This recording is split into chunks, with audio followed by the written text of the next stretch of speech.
I'm Elizabeth Shivers. I am a project manager at the coordinating board. Prior to being a project manager, I actually was part of our strategic planning division and one of our data folks. And so I will be helping today with just sort of with facilitation and kind of helping ensure that we're on track to get through all of our planned material in the time period. So we'll start with our welcome and meeting overview. Then we will go into our collection overview, and then we will walk you through the draft template and examples for completing the recommended course sequence information. We do have a designated question answer period. We did ask for early submission of questions, and we did have some submitted, and we are integrating those into our conversation as we go through the different elements.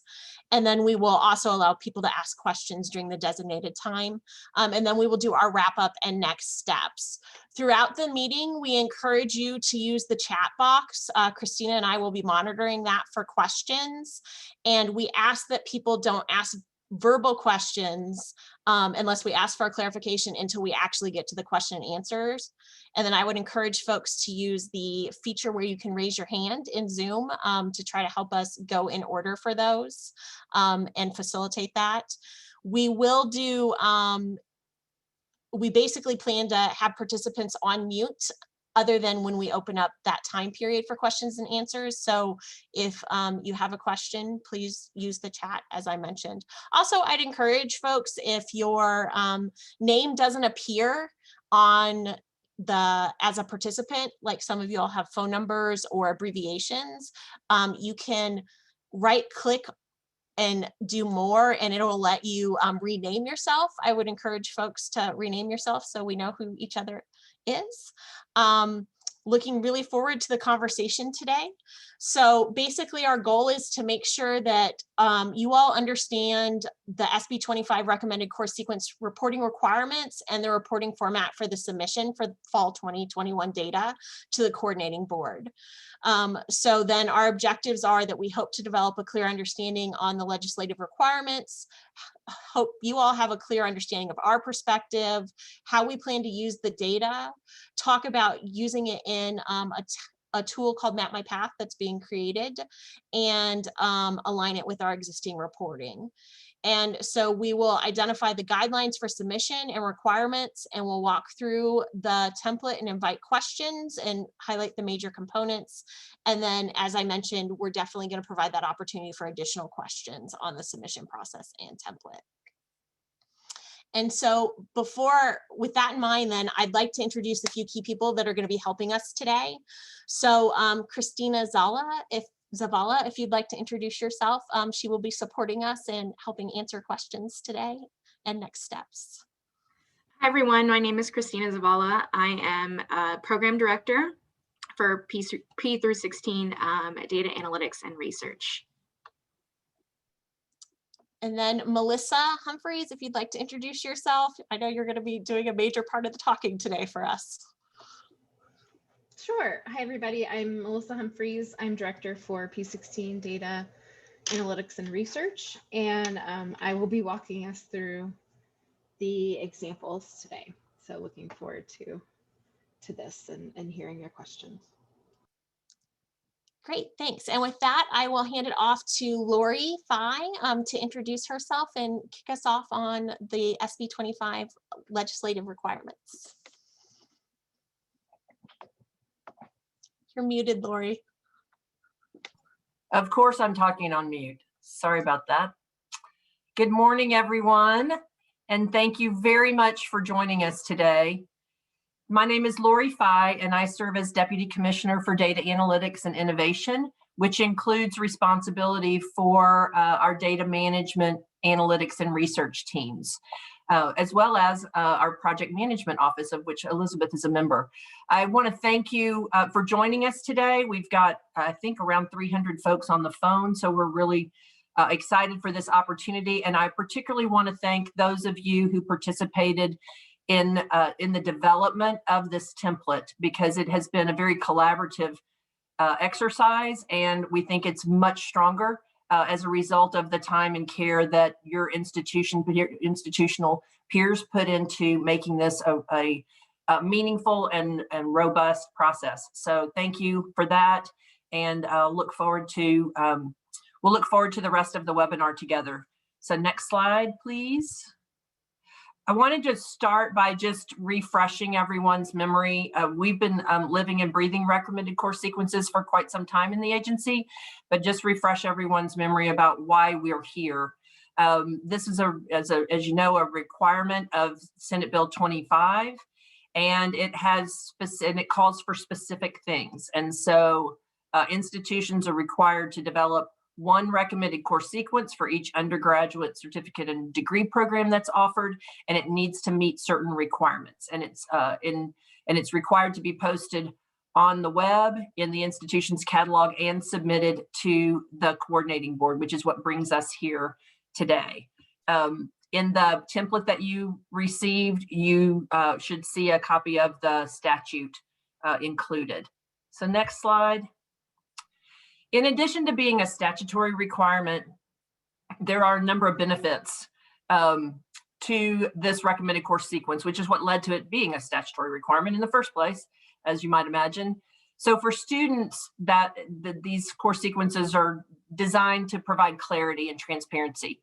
And I give them at least one expedient and efficient path through to the degree or certificate that they're seeking. And this is particularly important for students who are seeking to transfer, which is, as you all know, a meaningful percentage of our students are taking courses at multiple institutions. So the way those come together, it's important for students to be able to continue to be able to see how those fit together. For institutions, and we'll talk about this a little bit later, for institutions, these course sequences will provide some actionable data to help you facilitate both student success and to better target advising efforts and resources. And then lastly, for us, we're really looking forward to providing insightful tools and reporting that are for students as well as for institutional leaders and our policymaker colleagues. And one of the things that we'll be very, obviously focused on are the impacts of transfer policies and practices on student progress across the state. So next slide. We wanted to share some examples of what we think this added value of the recommended course sequence data actually is. So for, and those of you who participated with us, we had a lot of discussion about analyses that would be useful to have back based on this data, useful for you on your campuses to have back for conversations. So you'll see some of those ideas, the ideas that came to the surface represented here on the slide. So comparisons by major across institutions, comparison of student course taking to the recommended course sequence. So you can actually see what students are taking compared to course sequences, and comparison across on the overlap at a statewide level, and then at the institutions between core requirements and program specific requirements. So again, we think this will be a valuable tool for you all to better understand, for campuses and institutions to better understand what's actually happening with students and where there may be obstacles or pinch points as students work to make progress towards degrees and credentials. As you may also know, as a function of Senate Bill 25 and the focus on transfer, the agency has recently established the Texas Transfer Advisory Committee, which will be launching, the co-chairs were named at the most recent coordinating board meeting in April.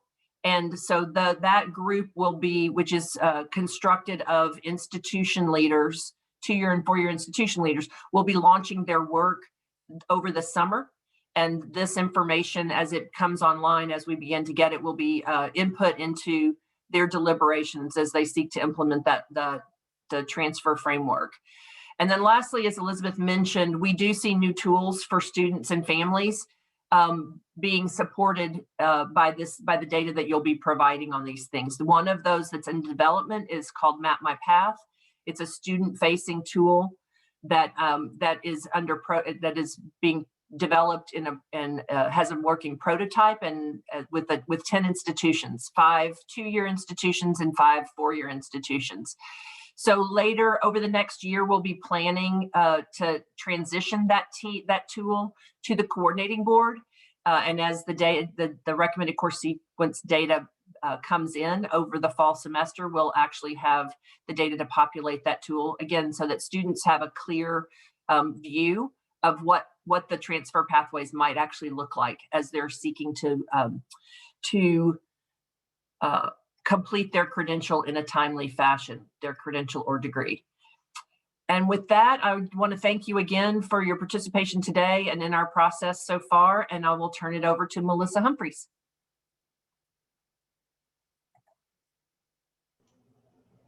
Thank you, Lori. So now we're going to get into the nitty-gritty of reporting. And can we go to the next slide? The first things we'll focus on is overview of the data submission and the process. And I will note that this is all in the actual template on the first tab. We made that first tab introduction parameters, and so this information will be there as well. But just wanted to talk through some of the high level things that this data collection will include.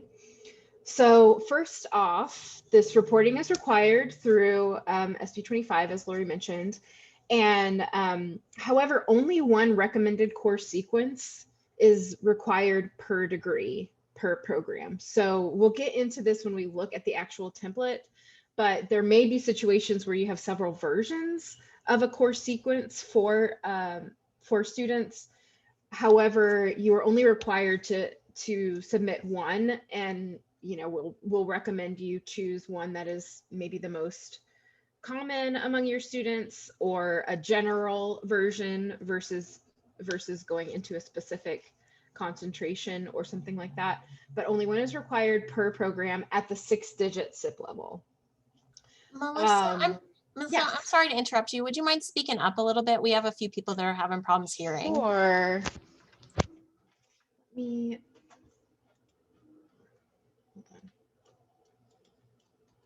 me see if I can switch to different. Sorry, I'll go to my computer microphone instead of my earphones. One moment.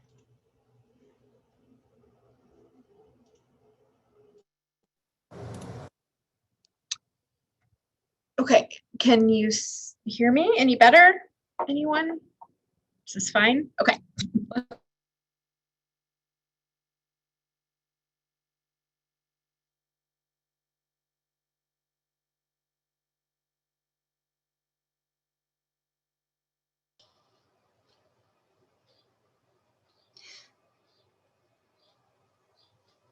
Melissa, now we can't hear you at all. You started off really loud and strong, and then it went away.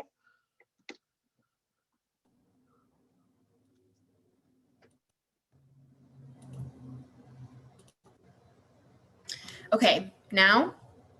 Now we can hear you. Okay. Sorry, when you switch microphones, sometimes it gets wonky. So thank you for your patience with this.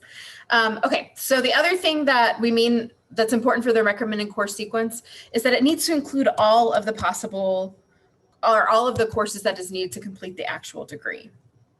One thing that we hope will simplify this for some folks is that we know for several degrees, especially at community colleges, the course sequence is essentially already reported in the WECM inventory. So if that is the case with, maybe some of your level 1 certs, that does not need to be repeated in this template. And this is in the introduction section of the parameters as well, but this only needs to be done for those that are not already in the WECM inventory, and it is only for undergraduate degrees. So I know some health-related institutions, for example, don't actually provide any undergraduate degrees, so this wouldn't apply to them. Field of study and core curriculum completion. We know this is something that is reported on CBMs. If a student completes the core or completes a field of study, this is an indicator in CBM reporting. That is not what is needed for the recommended course sequences. So this is only for actual degrees. And then also developmental education courses.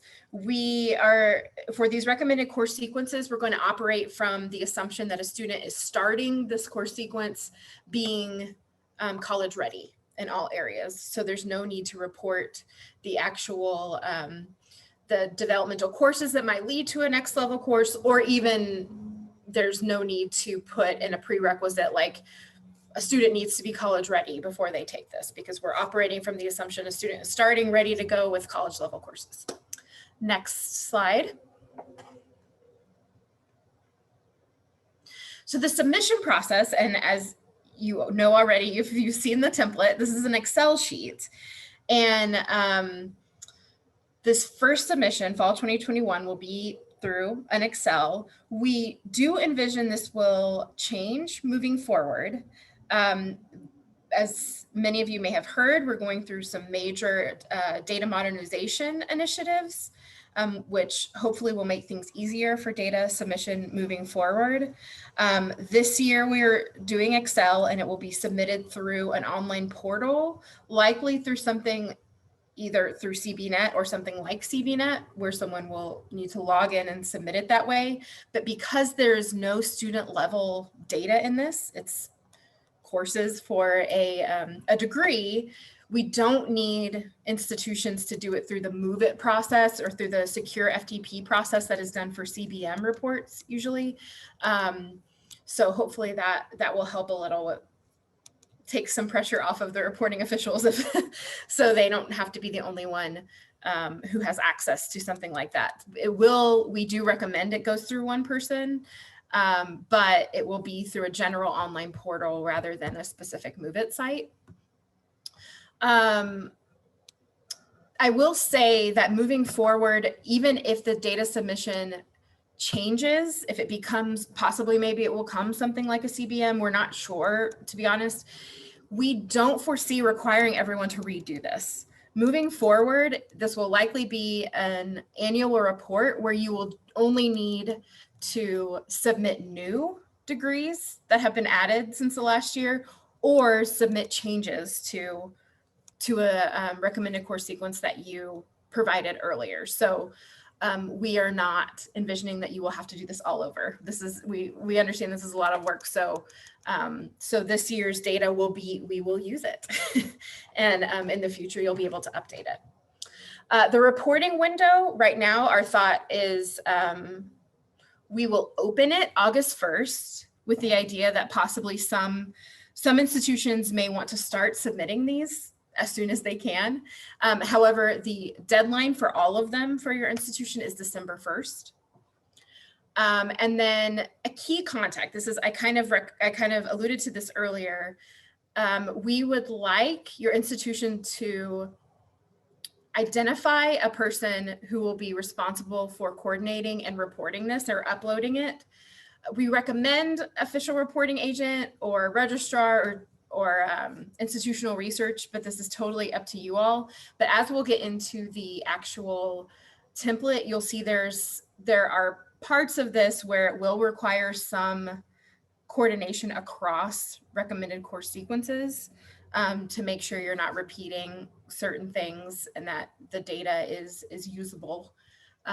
So someone will need to be checking at some point or doing a review at some point. So that's why there will be a submission process. It won't be as intense probably, or as many security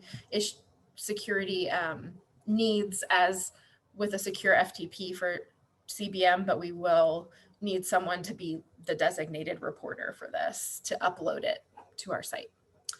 Can you go to the next slide, please?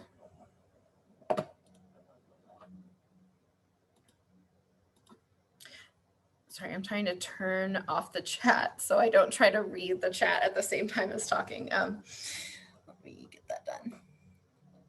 All right, so something else to note is that on our end, we will process the data, but minimally. So this is, again, not like a CBM process where we have edit checks built in. This is a brand new data collection, and we don't have many things to check it against like we do in the CBM process.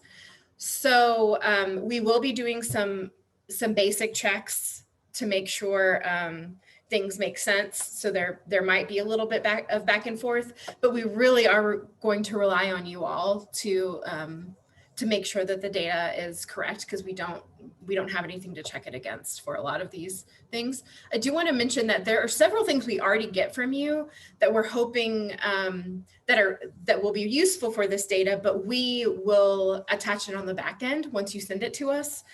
This way you won't have to also keep track of that. So these are things like your field of study course flags, core course flags, and the TCCNS information for four-year institutions. These are things we have this data. So once you submit your information, we will do on the back end a link to those to provide the indicator for this course, for example, is in the core at this institution. We already have that.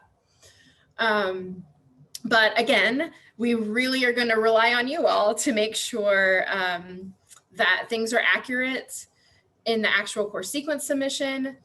But also note, because we'll be using the information you give us for field of study, core, and the TCCNS, or the Texas Common Course Numbering System, we're using the data that you all provide to us. So just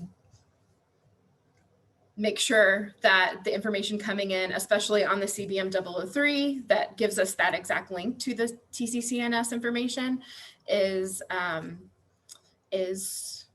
correct. So, but we just wanted to let you know where we're getting this information. All right, next slide. So actually, Melissa, before we move on, there was a question I thought we should go ahead and address. Right. That is about, like, how do we want them to notify us of the responsible party for each institution?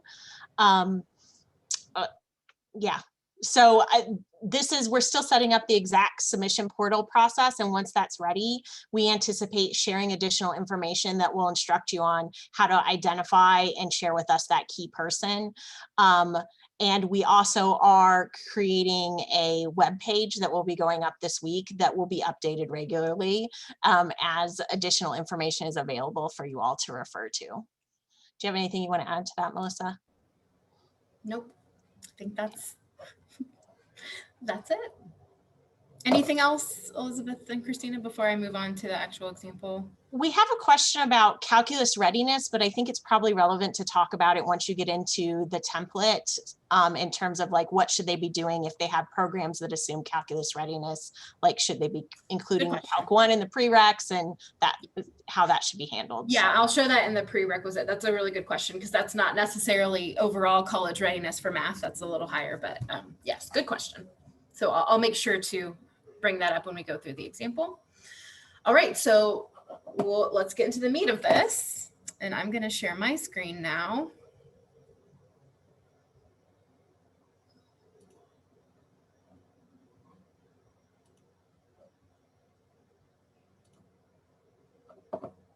All right, so I'm going to go through, we thought that maybe the easiest way to actually get into the discussion of this is to go through some examples.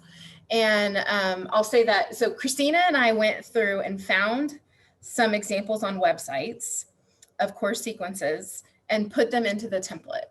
So just note, we don't have institutional knowledge from these places. So these are solely based on what we found online.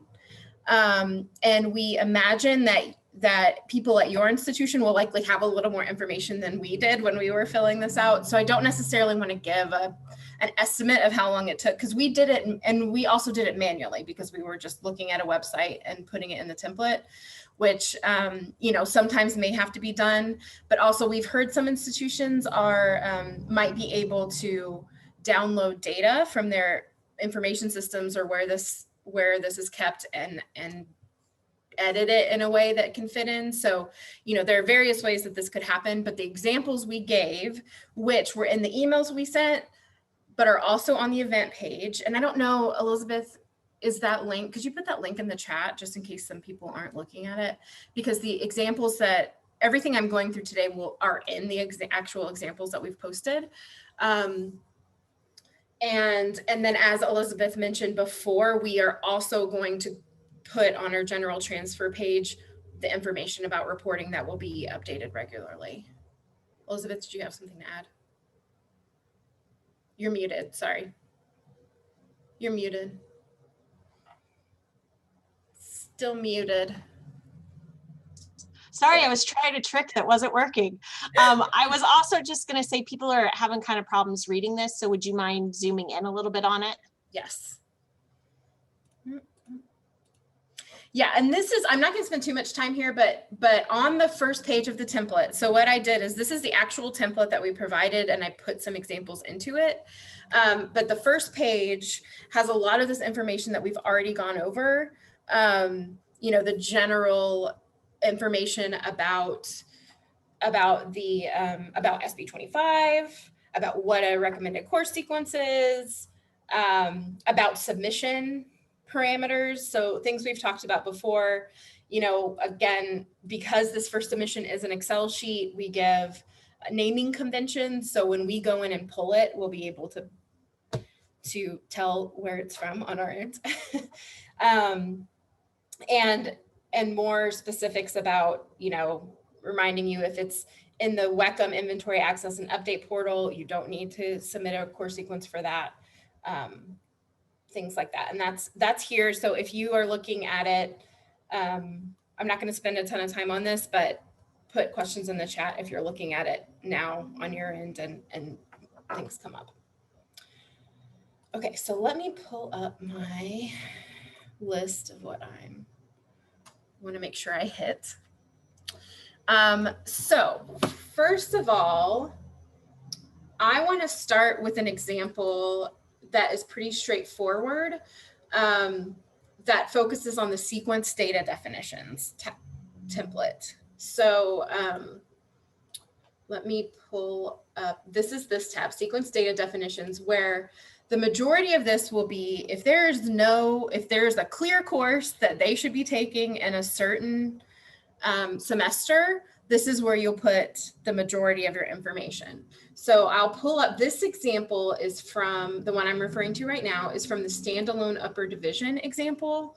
And on these we did screenshots of where we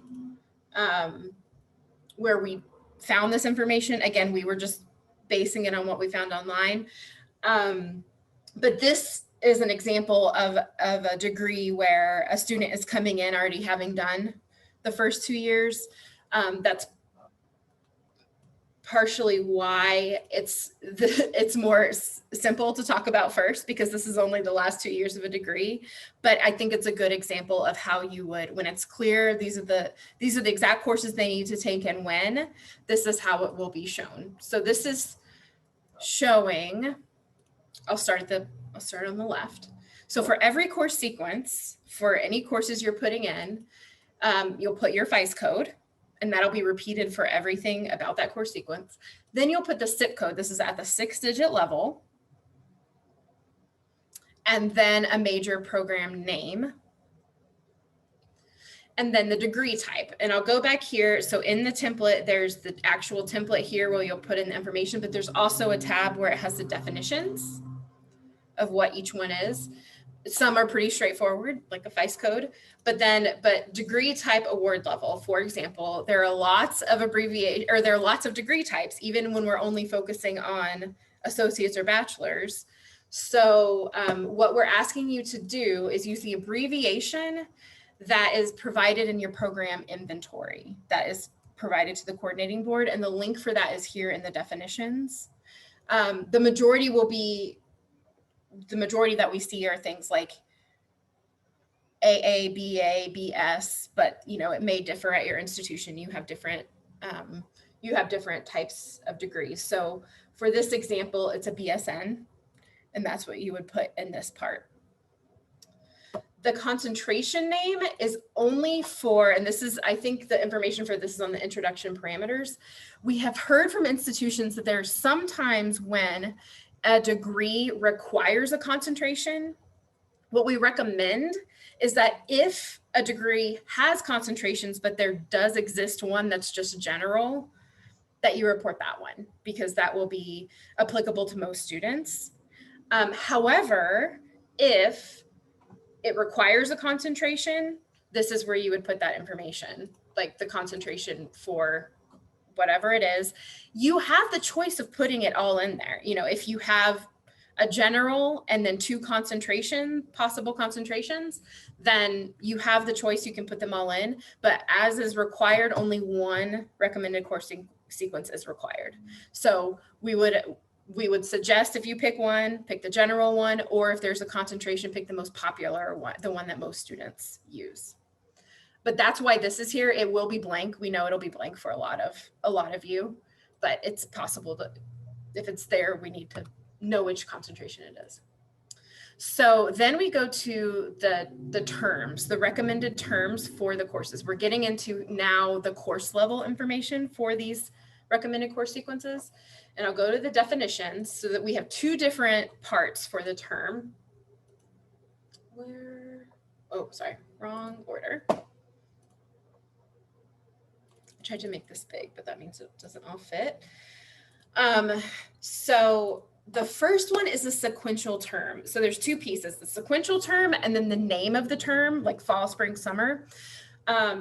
We know that sometimes it doesn't necessarily start in the fall. If you have a program that always starts in the spring, for example, the first term, the number 1, will be spring.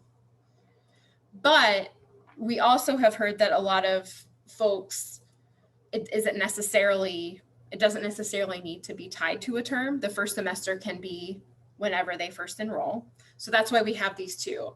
We have one where you number what order, which semester it is, and the other one where you name which semester. So for example, if you don't look at recommended name and you just look at term, these all are in the first term, maybe fall, maybe spring. These all are in the second term.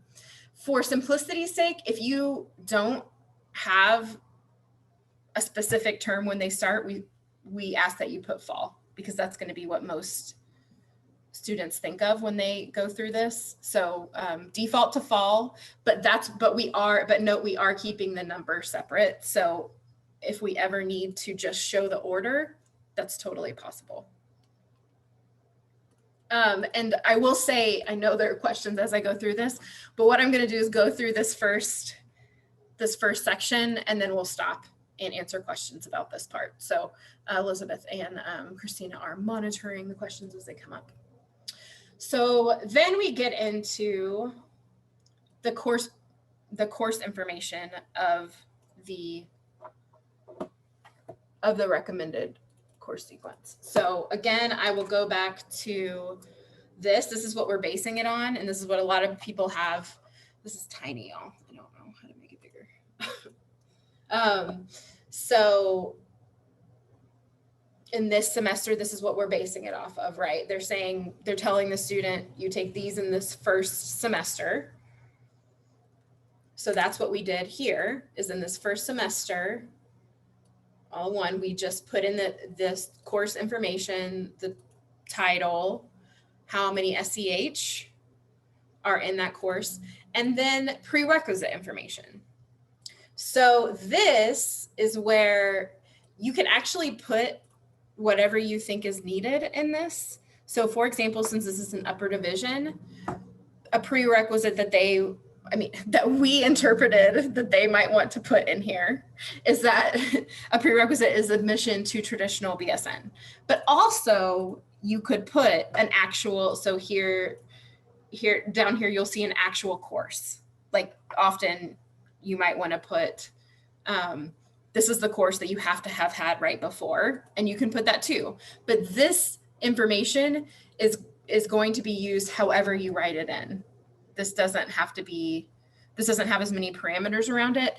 And this is where I'll say what the question came up before for for calculus readiness, this is where you could say, you know, if this course was a calculus course, you could put here calculus readiness, or however you word that in your own information. That's where you could put that information.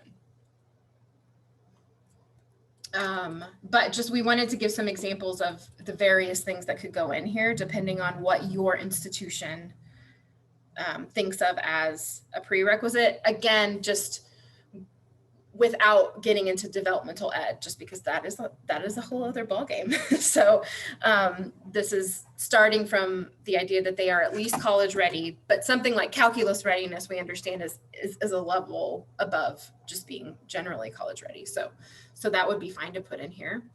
The other thing to note is that we gave a place for co-requisites. This will most likely be labs and lectures. But this is where the student will know that this course, Nursing 3204, must be taken at the same time as 3110. But 3110 is also in here because it's a course they have to take. And then it's just flipped. The other course that is required as its co-requisite is always put in here. So that's what will go in here.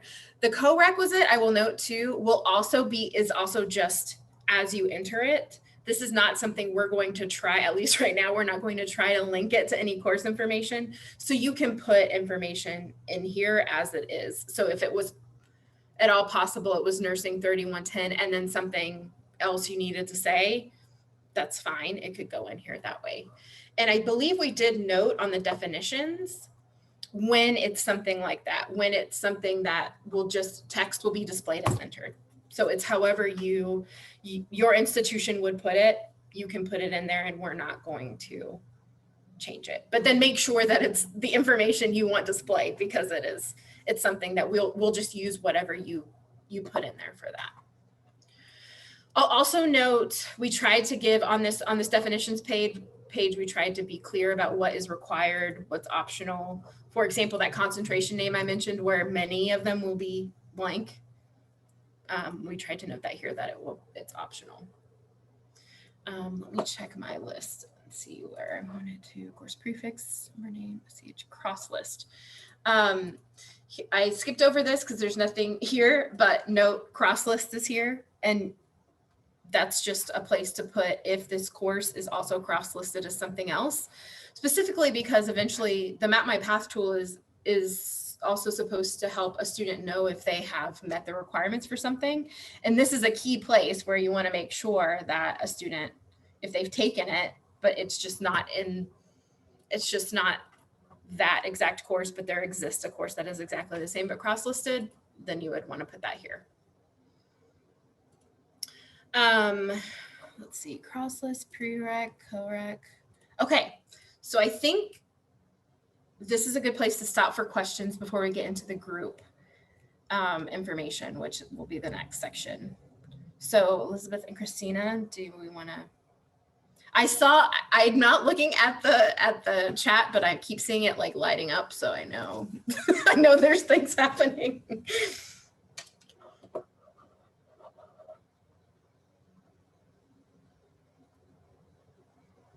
No questions? Okay, we have questions. I thought Christina might go. Oh, A couple of things. So we've had a few things come up. One of the questions was related to, I'm not sure exactly where, but someone had asked about that their some of their SIP codes seem to be wrong for the 5th and 6th digits. And in the example or in their institutions? yeah, I'm not sure. So like in the example, it shouldn't match anyone's SIP code. Those are example made up SIP codes. If you're seeing something incorrect, like when you look at either the WECM or the online program inventory, then that is definitely something you should contact us about correcting. I'm not sure exactly who the right contact is. So if you'd like to reach out to Christina or myself or Melissa, we will follow up on it for you to find out what needs to happen to correct that. But we didn't pre-fill any any zip codes in the documents. So those are just made up for the purposes of this. I mean, they might be close. I don't know. And Yeah. then also the program name, to note, this is what is what we found on the site. Like, it may not be, if you go to like the federal site and look at zip codes, it may not match that. It's what is at the institution. That was the thought, is what you call it in your language on This it. is Elizabeth Adamson. I'm the one who asked the question. Can I sure. provide an example? Great. Okay, on the link that was provided in the instructions, it's the Coordinating Board Degree Program Inventory.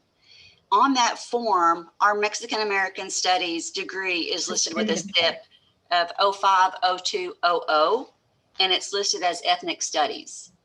But if you look at the Degree Program Clearinghouse Awards, it's listed as Mexican American Studies 050203 zip code.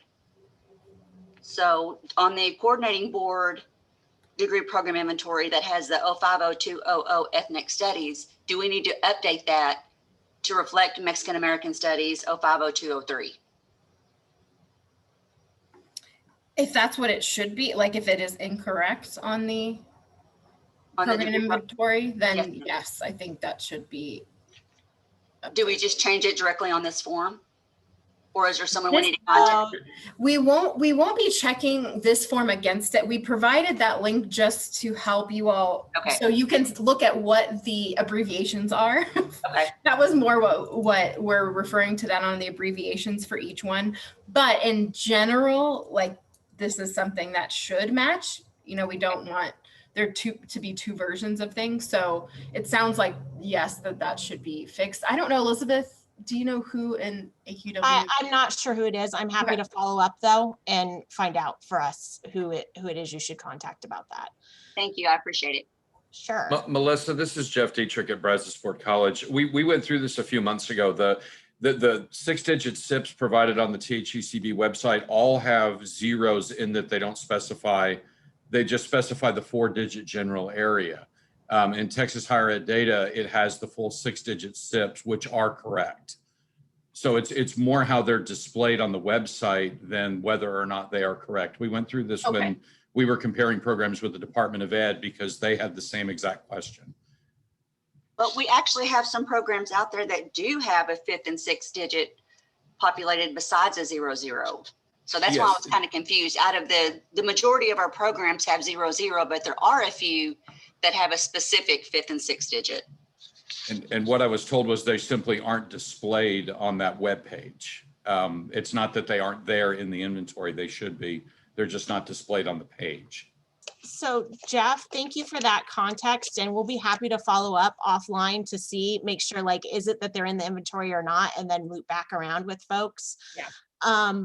So Melissa, we had a couple of other questions that were specifically about the template. And one of those questions was, what do we do if our program has 2 different entry points? So 2 different start points in terms of reporting the sequence. And then another kind of related question was, what do we do about summer semester, or excuse me, summer term? Good questions, great questions. So first, 2 different entry points. If it's part of the same recommended course sequence, like it really is, you have someone is starting from 0 or coming in 2 years in. If it's the actual same course sequence, like the last 2 years, everyone would still be taking the same thing. I would say report it as one course sequence. However, if it is different enough for this group that starts later, and I'm making this up, maybe my thought is it's possibly people starting from the beginning with no courses and people coming in having had several years of courses. For people coming in, if that course sequence looks different than it would for someone starting from the beginning, then that might require a different course sequence, and you would just label it differently. Elizabeth, is there any clarification coming in on this, or is this okay? But if it is something that it's the same course sequence, people might be starting at different places, I would say report it as one course sequence. And then because even a person starting at possibly the second year could just pick up in that third semester if you're, or in that fifth semester if you're doing it that way. You're muted, Elizabeth. Darn it. Thank you. And I just remind folks that this is about you're identifying one path through, not the only path. So keep that in mind, and then there'll be opportunities to further build this out as we move forward. The other thing I wanted to point out is we have a number of questions that are sort of related to, like, how do you handle electives? How do you handle when students can choose from multiple courses? And I just wanted to clue everyone in that, like, we're going to get into that next. And I start with the most simple part before we get into that. Yeah, so we'll get into that next, where I think many of those questions will be answered. Anything else about the course? Oh, sorry. The other one was summer. Yes, good question. And that can be, there is an option here in the recommended term name. You can put summer. If in your course sequence, summer is an expected part, like students should be using summers to take courses, you're able to put that. But we know for some it's not. So if you only use long semesters, you can note that the semesters only refer to fall and spring. But if summer is in there, then you would indicate there. So you might, if you use summers, then the number, this recommended sequential term, you'll have more numbers because you're using 3 semesters a year to show us what the courses are, versus if you're only using 2 semesters a year. But yes, you are able to include summers. Anything else coming in about this sequence? So I think we're good for the moment. And let's go ahead and move into the other piece, and then we can loop back around on anything that doesn't seem like it has gotten addressed. Great. Okay. Buckle up. This is the part that is that can get hairy, but this is a big part of course sequences, and we know it, that there are choices that students can make. So we have tried to build this into the template, and you are able to give a list of what courses a student can choose from. So let me pull up another one of the examples. I'm going to pull up the 2-year to start with.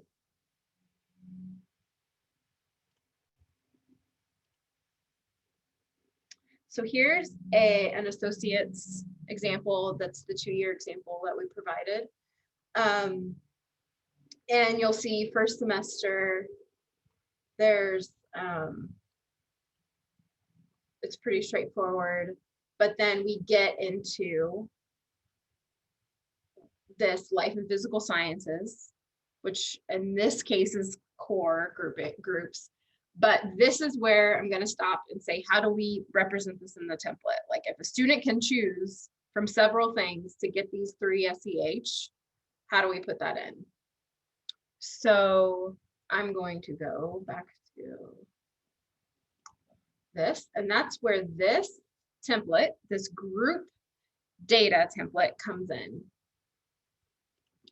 And it starts out, I'm going to again just start from the left side, and these are the examples, again, that are based on this 2-year example. Like, these are the groupings that are directly relate to this. So let's see, where's creative arts core? So in the second semester, for example, they can pick from a creative arts core. We went elsewhere on the website to find what the creative arts core was. It's any of these.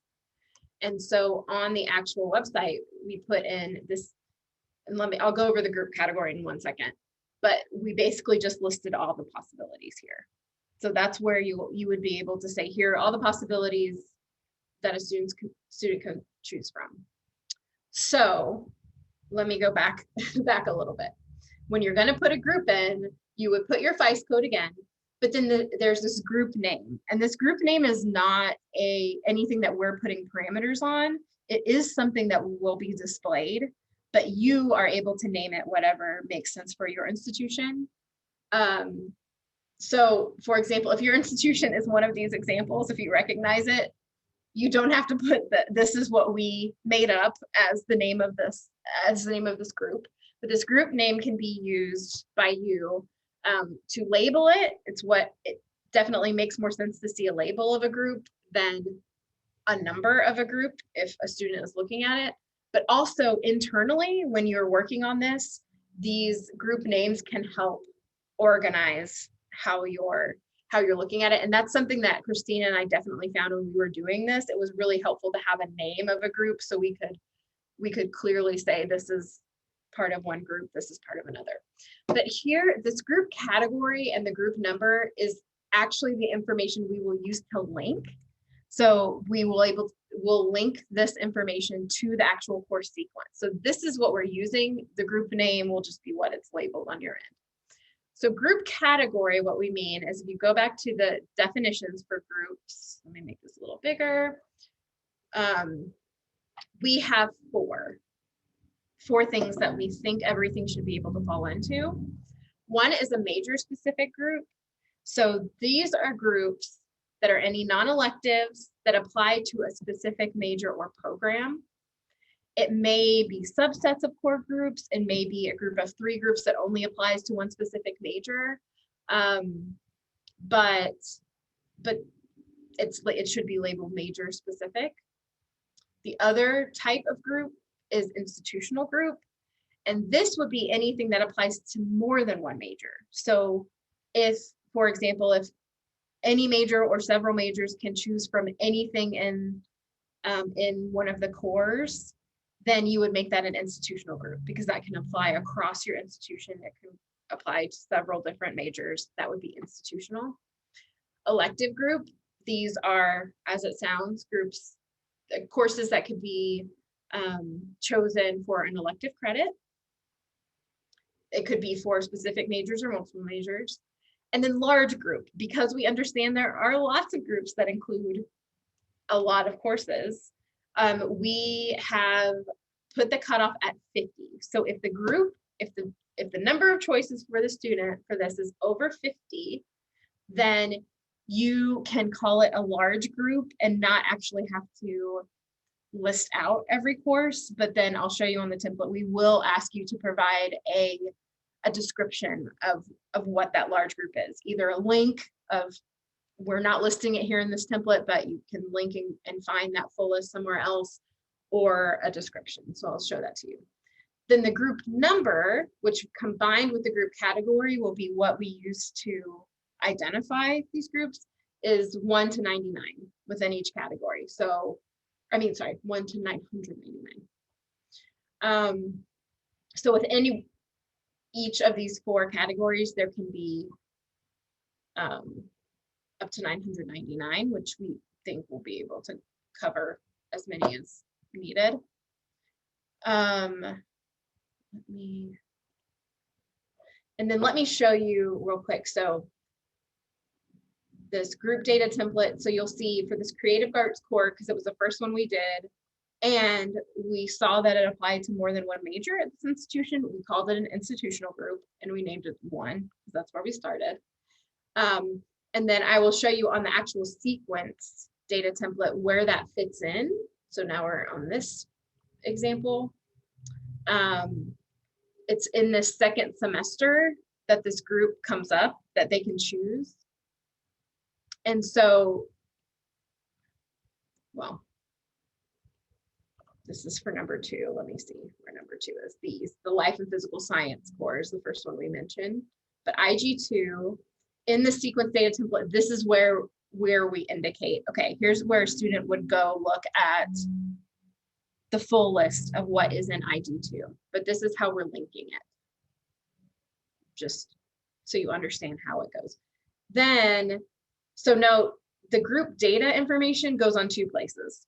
It's the group data template where you're listing all the details of the group, but then it ultimately goes back to this sequence where you say in the second semester, the student needs to go to institutional group 2 and pick a course that has 3 semester credit hours. That's what this is, number of SEH from group for semester.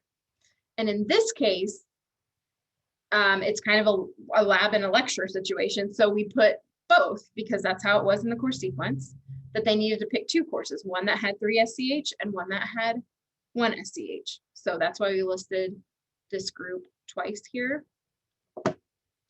I'll go back to the group data template and you'll note that in this institutional group 2, there's lots of labs and lectures. So that is likely what will happen, but it'll be pretty easy for the student. If they pick a 3 SCH one, it'll be clear what needs to be their 1 SCH choice, because we've also noted here, just like on the other one, because these are courses, this is where you can put what a co-requisite requirement is or a prerequisite requirement is for any of the courses in this group.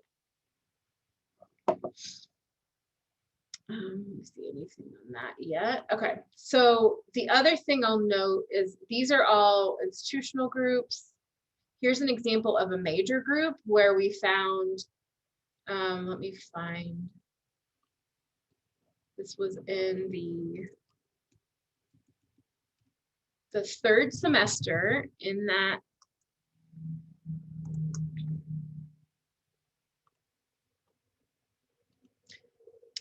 there's this choice of 2 courses, calculus for, or no, that's not where it is. Yes, here it is, business computer applications or calculus for business and social sciences. It's just the choice of 2 courses, but technically that means it's a group because you have 2 courses and they only need to choose 1. So this is a major specific group. That's how we represented it on the template. Major specific group 1, and they need 3 SCH. And this major group, sorry, 2. I think this is supposed to be 1. 1 second. Sorry, this is why you need to have multiple people looking at this, because I think I copied over from 2 versions. Yeah, so this is supposed to be 1, not 2. So that's where you would put those 2 courses they can choose from. And we will be able to link it because you've said they need to choose 3 SCH for major group 1, and then you've labeled it major group 1 here. The last example I want to give you is here. There's one large group example in this associate's degree course sequence. And if you look at the 2-year at the end, I think it might be this elective option. So Melissa, can I Yeah. interrupt you for a minute? So like, there's been quite a few comments about the like complication of this. So could we take a step back for a minute and just kind of talk about like, here's what the different group types are. And like, here's where you would report, for example, your electives or your core, rather than focusing so much on the specific examples, since folks can look back at that at their leisure.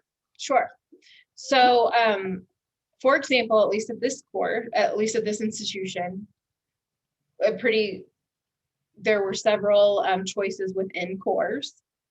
So we made groups on here for institutional groups because these were actually the full group of core courses that they offer. And we wanted to do it this way so you all didn't have to repeat it over and over for every major. If, for example, almost all the majors can choose from any of these core courses, the IG, the institutional group, is meant to allow you to only write it once, to only put this once, and then refer to that group for however many majors it applies to. So that's what an institutional group would be, is something that you might need to refer to in more than one major. And we're trying to take off that need to repeat it for every major, even though it's the same group of courses. So I think the institutional group for that's the main thought, is that if you would have to repeat it, we're trying to get you not to have to repeat it. So it may be a group that applies maybe only within one department for all of the majors within a department. So not necessarily the whole institution, but it applies to 4 majors. This is a way you could only put in this information once. and just refer to it over and over again. That would still be an institutional group because it applies to more than one major. Whereas there are these situations, and I'll pull this up again, where in a course sequence, it really is just for this major, these are the two choices you have. That's a major specific group because it's only for this specific situation. Then you won't need to repeat it over and over anyway, because it doesn't apply to any other major. Then electives, and electives, I don't know if we have any examples. Electives are just that, they're electives. Again, it's the same idea. We didn't want you to have to repeat it over and over again necessarily. Electives may be major specific or maybe institutional specific, but what we heard from people is that they really did want to keep separate things like core versus electives. So elective would be different in that way. However, we know, especially with electives, those are often huge groups that would be any, so for example, in this example, it was any academic course, any other academic course. And so even though it's an elective, you would mark that as a large group because it's over 50. It has a choice of over 50. Let me pull up the actual definitions here. Large, elective. Any specific questions coming up, Elizabeth, where we could get more in depth with this?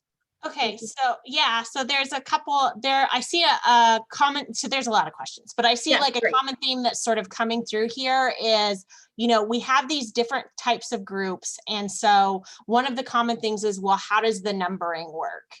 And so, you know, I think everyone should be aware, like, we're not pre-assigning numbers. Yes, the group numbers need to start at, well, I mean, we don't even necessarily care that they're fully sequential. So like, for example, if you wanted to say, hey, we're going to assign to music, they get group numbers 001 through 020, if that's appropriate for your institution, right? And I want to give biology groups 021 through 041, then that's fine. Like, we're not predictating what those groups are. We just don't want the same group number used twice for two different distinct groups.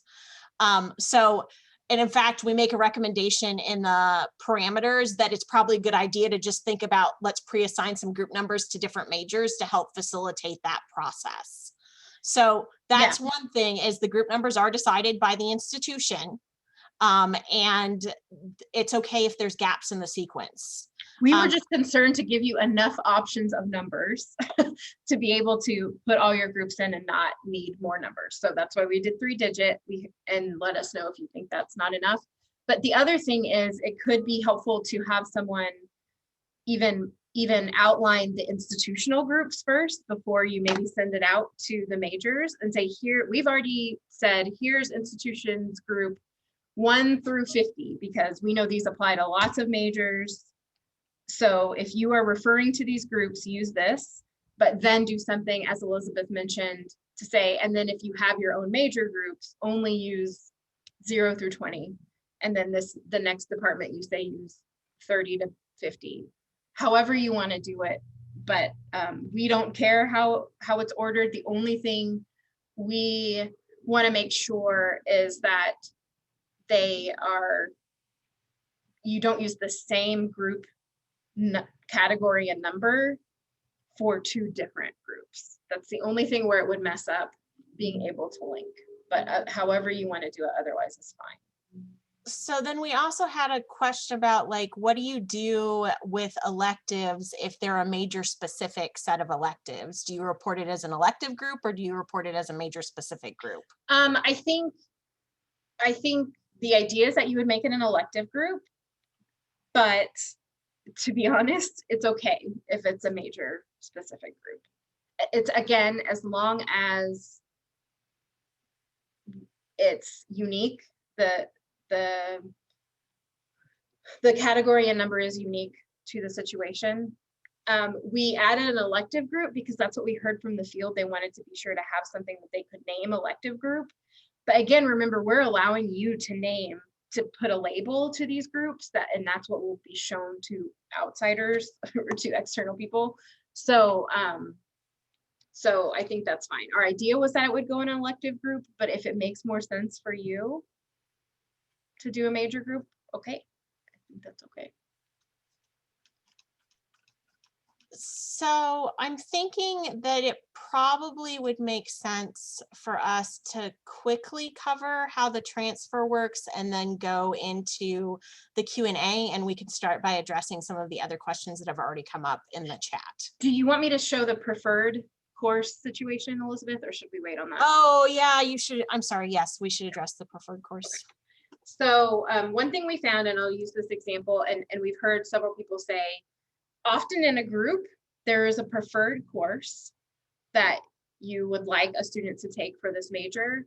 However, technically, any of the courses from that group could count.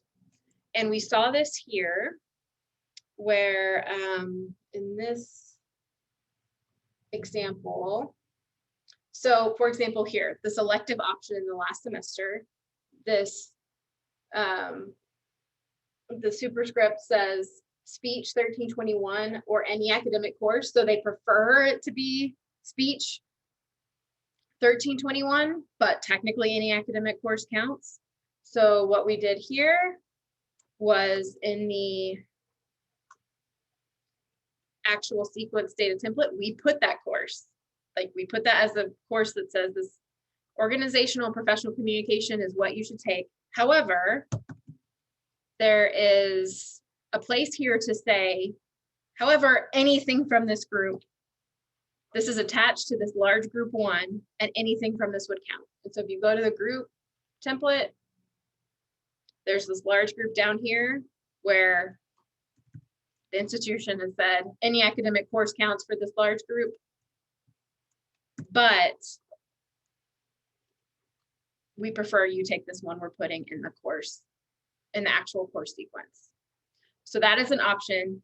You could, if it really is something that you just think that they should take, you can just put this, but we heard from lots of people they did not feel comfortable just putting the recommended course without also noting that there is technically a whole group they can choose from. So this is the way you could do that. So there's an example of that in here. Anything else, Elizabeth or Christina, from the group before I move on to transfer that is important? So I think probably just something important to note here, like as I look at all of the different things that are going through, is I want everyone to keep in mind that like the course sequence template and the group template are meant to work together.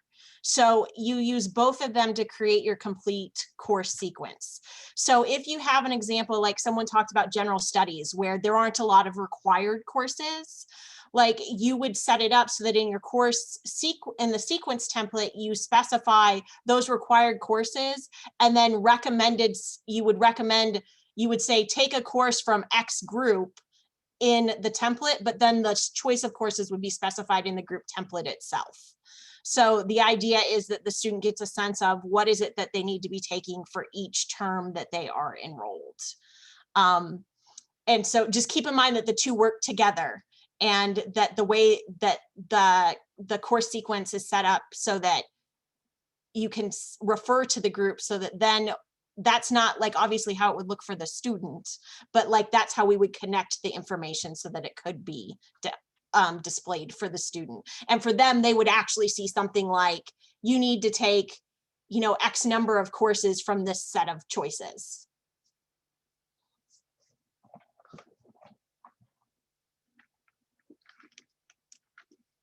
Okay, so we are getting close to our Q&A time, Melissa. So I think if we could just highlight a few key things from transfer.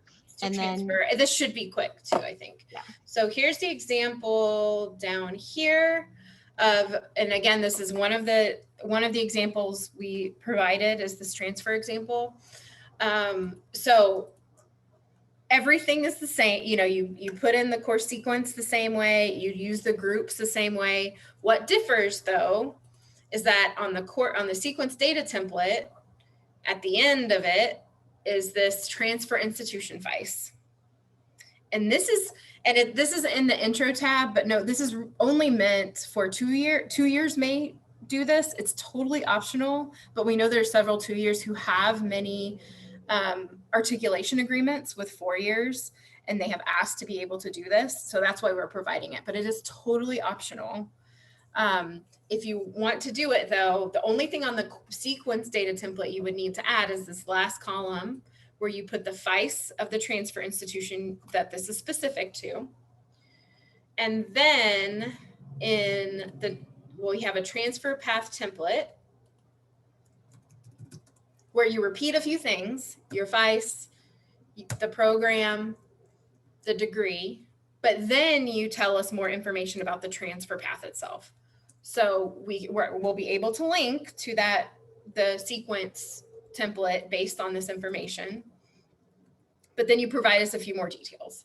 So the transfer institution FICE is this, the transfer institution name is whatever 4-year you're talking about, the SIP of the program that this applies to at the transfer institution, in case it's different, the name of that program at the transfer institution, and the degree at the transfer institution. So that's what you need to provide us if you are planning on doing a course sequence that applies specifically for students going from your 2-year to this 4-year. And this is again meant for articulation agreements that are already made. This is not something you need to create, and it's optional. It does not have to be done right now. Yeah, so what does have to be done is if you have a general recommended course sequence, that needs to be reported, but you have the flexibility to report on optional transfer course sequences in addition to that, if you would like to, as long as you have those articulation agreements in place. Okay. Are we ready for general? Yes, I think we are. So I'm going to ask Christina to help kick us off because I know she's got the list of outstanding questions. 1 second.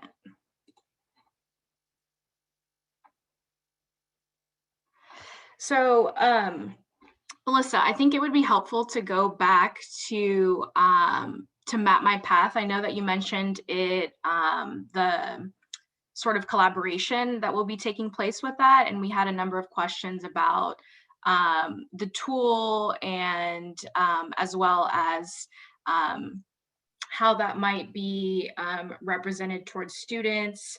I think there was a concern that will there be something that students see that says, you know, that this isn't necessarily official, or that this is you know, pulling the information from the institution.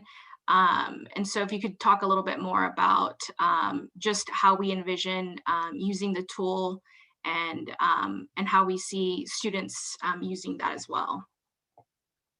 Melissa, would you like me to field this one? Absolutely, yes. Okay, so for those of you who are not familiar, Map My Path is actually a project that was created by UT in partnership with 10 pilot institutions to start thinking about how can we create more transparency for students. And so this project has actually been now going on for at least 20 months at this point, where Map My Path is developing a prototype tool, which the coordinating board will then use the information you're providing to expand and build out. And the tool will allow a student to enter in courses they have taken and see how those apply at different institutions they're interested in. Now, this is still being developed. There's been user testing and feedback being gathered at key points with students to get a sense of what resonates with them and what does not. There is definitely plans to incorporate in this. We want the course sequences to as closely match what you have publicly posted as possible at the institutions, but they are also planning to make, you know, I don't know if disclaimers is the right word, but there are going to definitely be strategically placed messages that make it clear that you need to refer to the institution. You should talk to an institutional advisor to make sure things align the way that you think you expect them to. So that's where that started. And so like I said, we're still working on the prototype, but the idea is that this tool would be accessible to any student, and they would be able to compare. Let's say they're interested in 3 different institutions, they would be able to pull up a comparison page for them that shows them how their credits apply at those 3 different institutions to help them make informed decisions. So that's really like the level of detail that we can provide right now on that. But as I mentioned, it's 10 specific course sequences at 10 specific institutions that we're starting with the prototype on. We expect Map My Path to be live for statewide usage.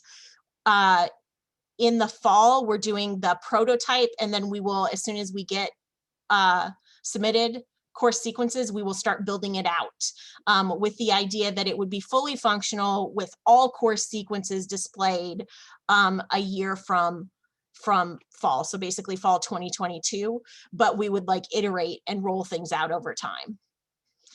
And so right now, the primary folks who are responsible for developing the technology piece of it are the on-course folks, are being heavily leveraged to create this tool. But we're working, basically UT and on-course, which is now part of the agency, and the THACB are working in partnership on, they've done most of the work on the prototype, but we're working in partnership in terms of getting that to the finish line and then also thinking about building it out. Thank you, Elizabeth.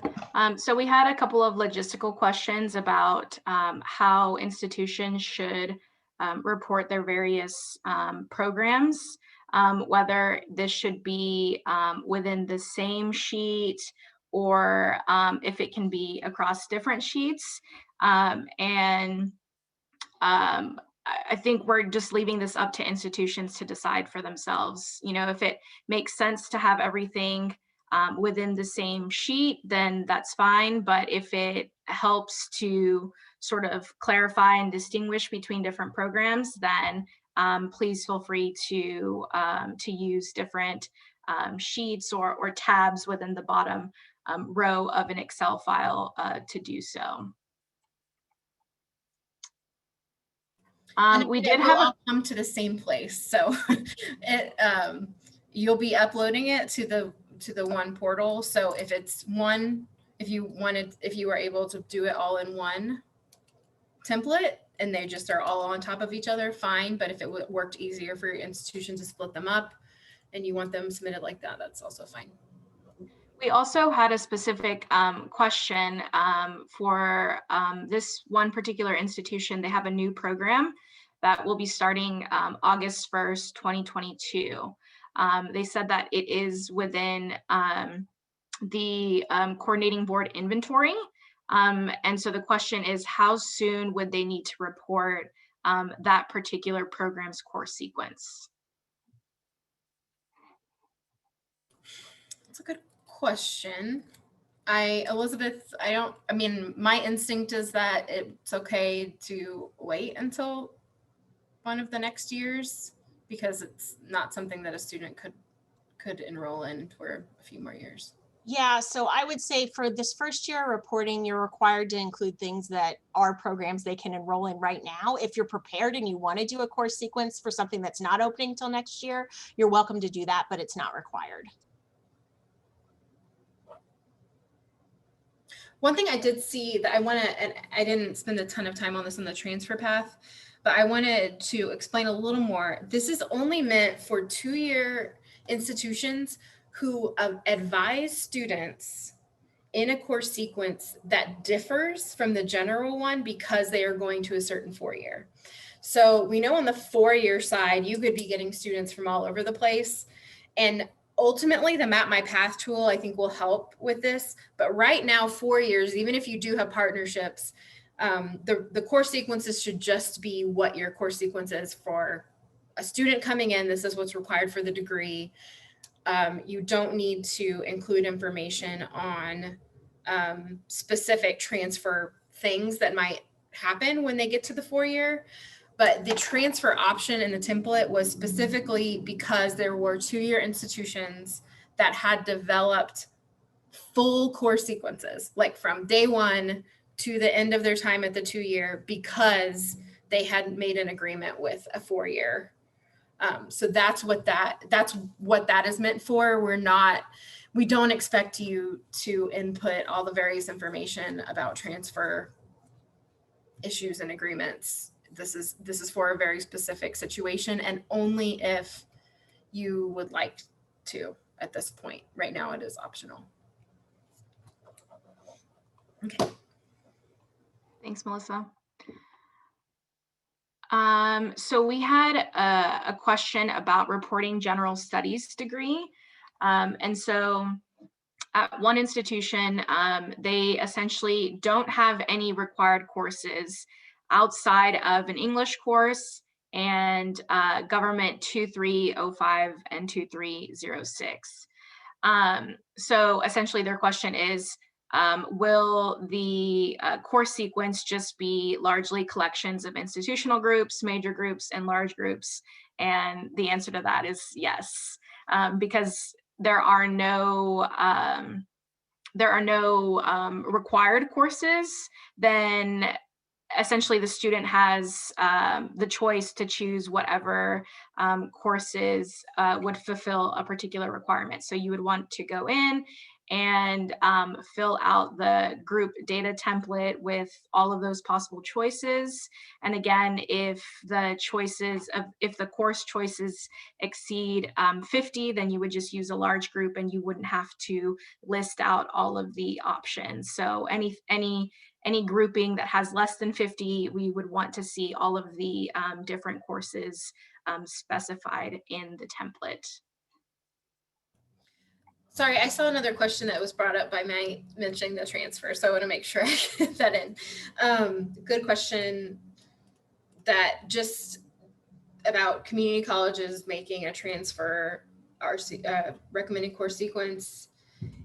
It does not, we are asking that you only do it if it is something that is agreed upon between you and the 4-year institution.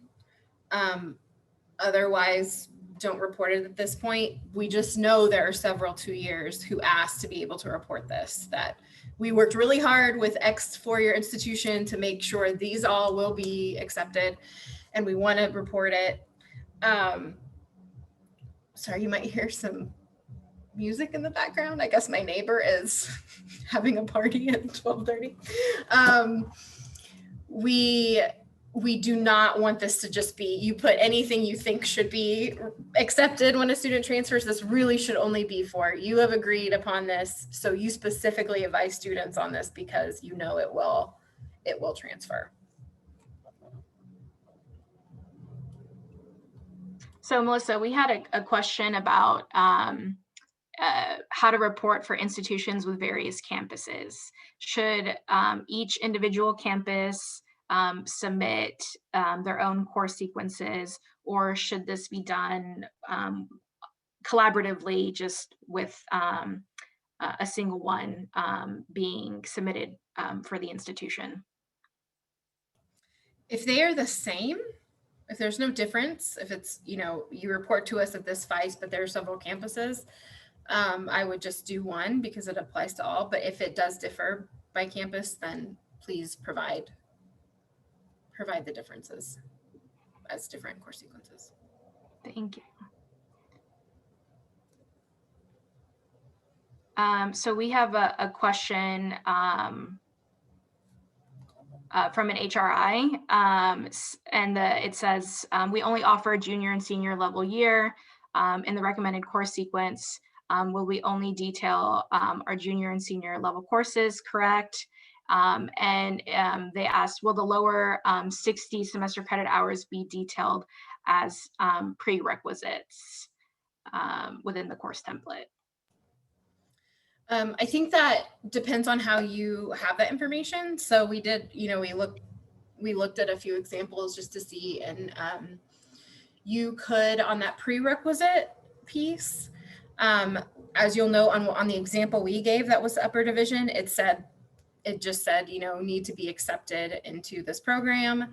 But if you might have a link, for example, that says these are all the courses that we expect that you have, and that would be a good thing to put in that prereq section.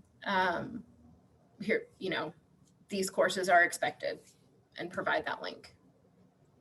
But you are not, we don't want you to actually put in the template the courses that you are not providing to the student. So you should only actually put in the template the courses that you provide to the student at the junior and senior level. And to be clear, that only applies to upper division only programs. Yes. So we're not saying, hey, don't put if you're reporting a BA, we're not saying, hey, don't put a course that a student might have taken at a community college. But for those upper division only programs, it's really about, we want to know the courses you are responsible for the completion of the degree. And that's what should be spelled out. So I'm going to point out, we only have 2 minutes left, very cognizant of time. So I think it probably makes sense for us to pivot to the wrap up and next steps. And then what we will do is take stock of the remaining outstanding questions and do some follow up on those so that we hopefully all have clarity on around the different items that need to be reported here. So with that, I think I'm going to hand us over to Christina to do the wrap up for us. Let me share the slide.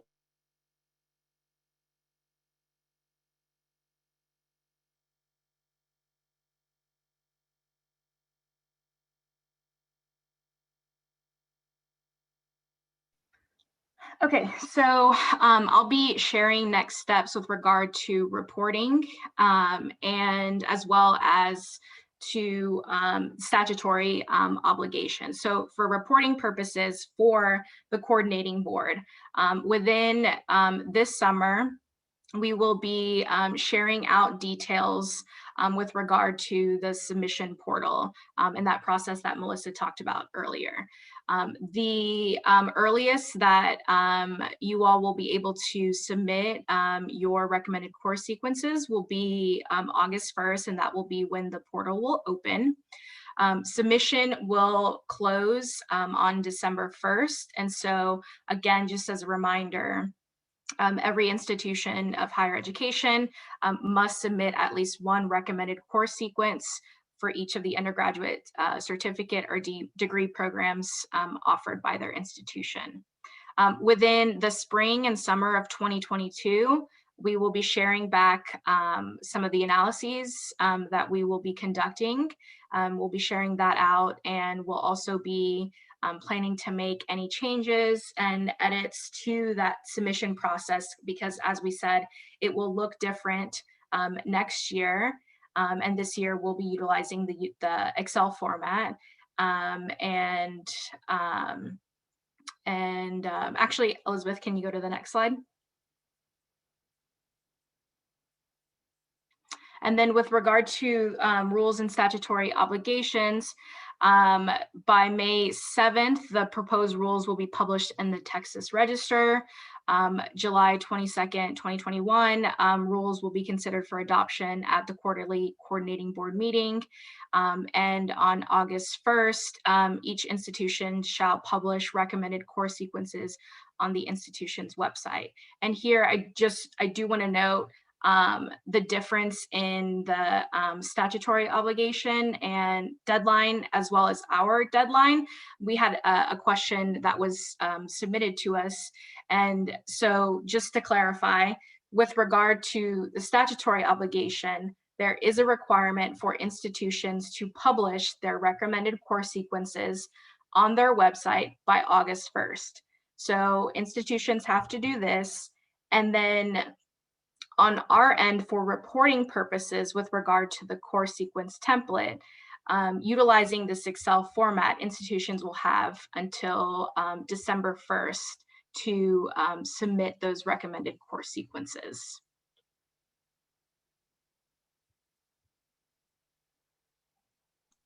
So I think the only thing I would add to that is if you refer to the event page, there's a concept document, or the email that you received. We did a concept document that sort of outlines in a little more detail what the different pieces are, because we have several pieces in flight related to this, and that has the deadlines in more detail, kind of about here's what the statutory obligation is in terms of when you have to post. So under the statutory obligation, as was mentioned by Lori for us earlier, like you're responsible to report to the coordinating board, you're responsible to post the recommended course sequences to your own website, in addition to your course catalog. So the reason our deadline is later is to allow time for you to actually collect this data and pull it together, versus like at this point, we aren't telling you you have to have a different recommended course sequence. We're just trying to allow runway for you to provide that data to us so that we can then use it. So I do want to, I think, reiterate that the requirement for the online catalog and the requirement for submitting this, the recommended course sequence information this way, it like in the template that we talked about today, those are two different things. So what you post online that is due August 1st does not need to be the template. The template is different. It can be, most of you have something up there. Elizabeth, do you want to talk? I see a lot of confusion. So yeah, so it shouldn't, first of all, this template should not be posted anywhere. We don't plan to post it either because it's not user friendly. No. So we have the rules around the statutory obligation will be posted to the Texas Register on May 7th. I verified that, yes, that's when they're ready to go and they will be posted. And it gets into the requirements.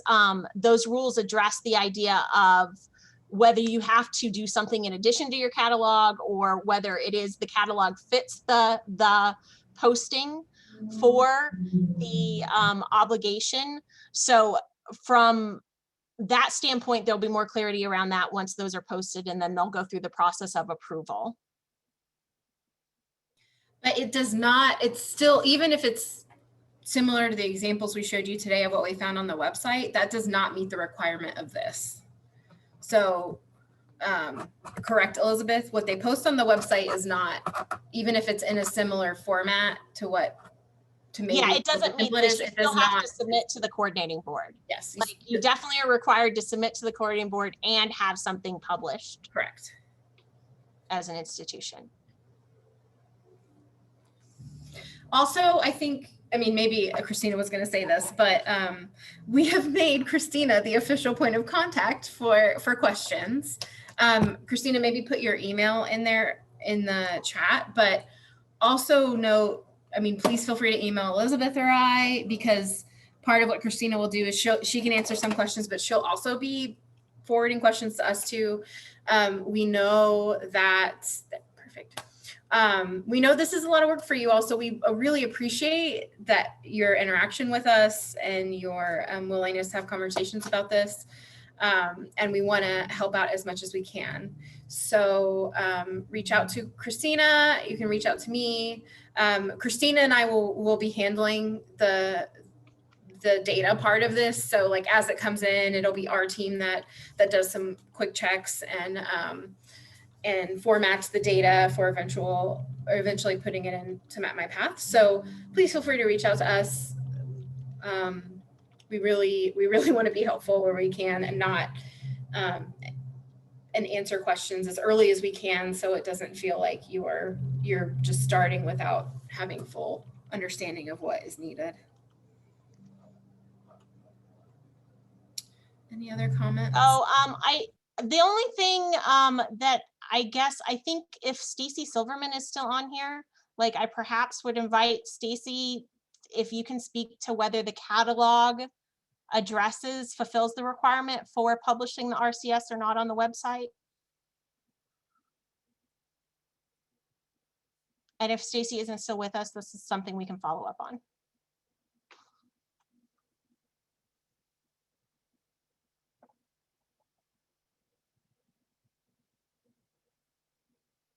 Okay, so we're going to look at the proposed rules and what has come out of that, and then we will follow up on that item. And would we put that on that same website, you think, Elizabeth? Yes. Like so ultimately that. We're creating a transfer web page which will include relevant information related to the reporting requirements to us, as well as general information related to the requirements under SB25. Oh, so Stacey's here, but she can't get her unmute to work. And I tried to force her to unmute, but that's not working either. Can you all hear me now? Yes. Oh, great. So with regard to the publication of the information, I think I saw someone in here, catalog equal published, but not reported. So I thought that was a very good comment. As far as what you all put out there, as long as it fulfills the statutory requirement, which is that you all publish those course sequences, that's fine. I think you do, and I'll have to go back and double check, but I think you do need to make it accessible from maybe your home web page or something, so that students can easily get to that information. But many of you already have and published that information. I think the legislature just wanted it to be student friendly and accessible. Hope that helps. Thank you so much, Stacey. All right, so thank you everyone for attending the meeting. As we said, it has been recorded, it will be posted. We will continue to give you updates and provide additional information and address questions around this. We really appreciate everything you all do at your institutions. And we know that this is work, but the legislature has made it clear they want us to make sure that we have transparent pathways for our students so they can make informed decisions. Thank you all. Thank you.